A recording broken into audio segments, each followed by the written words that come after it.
Wakanda Forever kind of seems like one of those cursed movies that had everything going against it.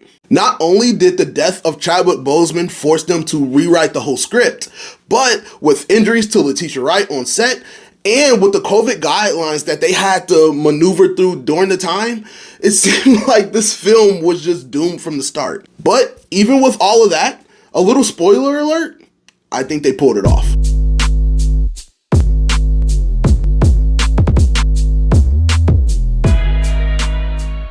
Wakanda Forever is the sequel to the 2018 movie Black Panther.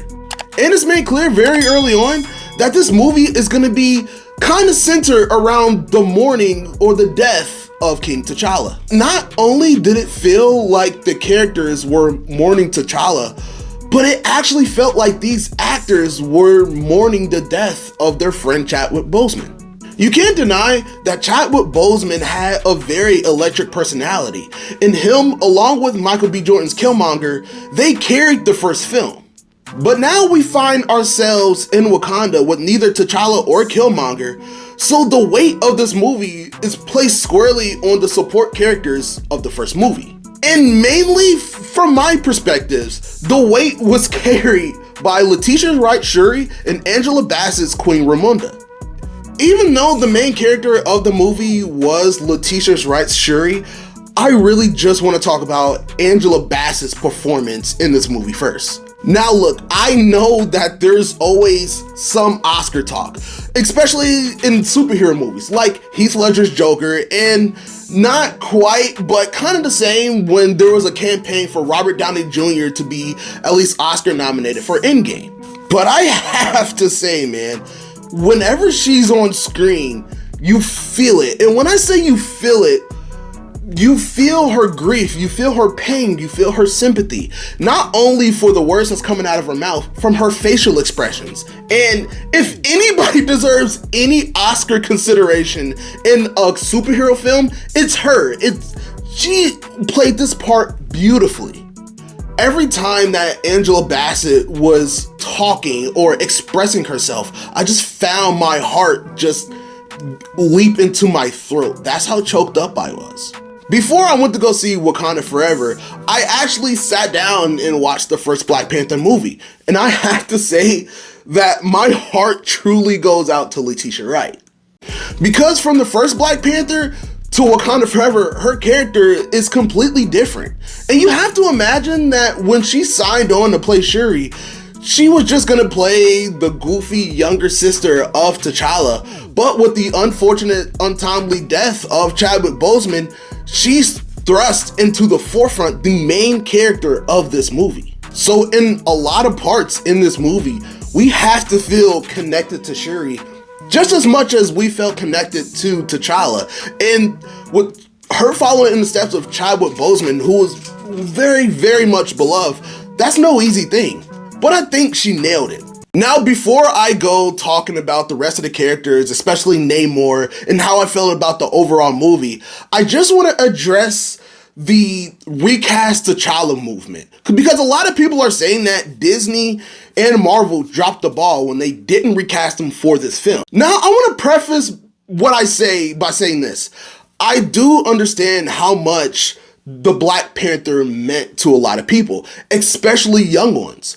But the actor, Chadwick Boseman, meant so much more. Chadwick Boseman, for the most part, kept his cancer to himself because he didn't want anybody to make a fuss about it. And while he was dealing with his cancer, going to chemo and trauma therapy, he was also continuing to write, direct, and act. And not did he only do that on the film side, but on a personal side, he took a lot of his personal time to go visit children's hospitals. The same children that's dealing with cancer that a lot of us didn't know he was dealing with. Director Ryan Coogler said himself that the Black Panther 2 script was already done, and he sent it to Chadwick to read it. But, Chadwick kind of dusted it off because he didn't want his perceptions to get in the way of Ryan Coogler's thoughts. But that was a lie. It turned out that Chadwick was just too tired to read it. And then in the following weeks, later, he passed away. Now, I already said this on my Black Panther trailer thoughts, but let's think about this. Ryan Coogler is 36 years old. At 36 years old, he's a titan in the film industry right now. Chadwick Boseman's death impacted him so much, he was considering walking away from the entire industry for good. So just imagine, not only did your friend die, but a few weeks or months later, Disney or Marvel brings somebody else to you and say, all right, here's Will Smith. I don't know, here's Will Smith to play the Black Panther. Make it work. Not only would that not sit right with him, but I'm pretty sure everybody else screaming to replace T'Challa would even be like, you have to honor this man in some way. You can't just replace him.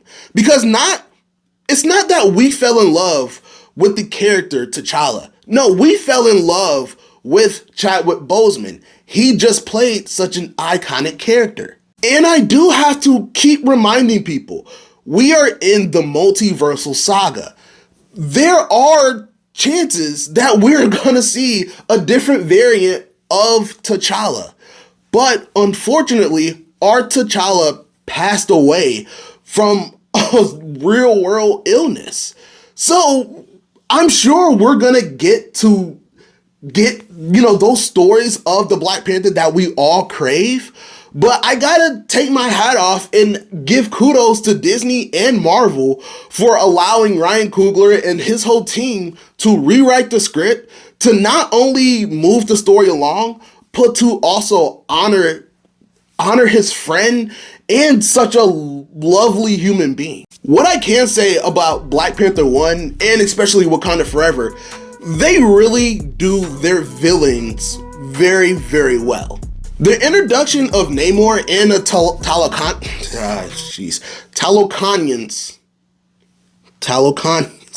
I don't know if I'm saying that right. All right, let's just say the people of Talokan.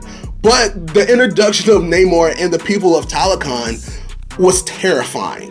And when you have underwater creatures, I mean, you don't want to look at them and say, oh, I bet they're nice. They look so cute. No, they did exactly what they were supposed to do. And along with the whole Killmonger story arc, the Black Panther team, they get villains right. And I'm not saying that other MCU properties haven't, but I'm just saying that Black Panther 1 and Wakanda Forever, they haven't missed yet. I'm not gonna go from each character to each character and tell you, how I felt about it. I just feel like everybody was handled very well. However, I do have one small gripe. I don't know if Everett Ross had a big role in the first draft of Wakanda Forever, but I feel like he was not wasted because he does serve a crucial part in the story. But I can say, if they would have just cut some of his scenes to make the movie that much shorter, I can see most of his scenes getting cut. What I can say about Wakanda Forever, it is the conclusion of Phase 4. And I think that they completely knocked it out the park. From Okoye to Nakita and even M'Baku, the supporting cast of the first Black Panther, they all stepped up in a major way. And I do recommend going to go see Wakanda Forever. Also, Riri Williams was a fantastic introduction into Ironheart, and I can't wait to see it. But have you guys seen it? What do you think? Where does it rank in your Phase 4 movie? A lot of people are saying it's at the very top. I personally wouldn't put it on top of Spider-Man No Way Home, but that's because I'm just the biggest Spider-Man fan ever. But let me know in the comments, and I'll see you soon. Bye.